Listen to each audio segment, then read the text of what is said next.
सिंधी साई भाजी बनाने के लिए चना दाल को भिगोकर रखा है। कुकर में एक बड़ी चम्मच तेल और जीरा, महीन कटी हुई प्याज ऐड करनी है। प्याज को ब्राउन कलर होने तक भुनना है और इसमें लाल मिर्च पाउडर और आलू ऐड कर देने हैं। 5 मिनट तक इन्हें साथों साथ भूनते रहें। इसके बाद भिगोई हुई चना दाल, धोई हुई पालक ऐड करेंगे। ये डिटेल्ड रेसिपी मेरे चैनल पर अवेलेबल है, चेक कर सकते हैं।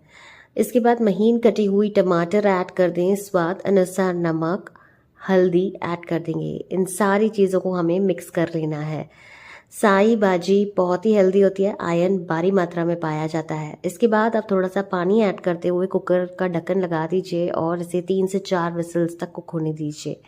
आफ्टर 4 विसल्स इसे मैश कर देंगे दाल को और इसमें धनिया पाउडर ऐड कर देंगे और तड़का ऐड कर देंगे लहसुन का आखिर में।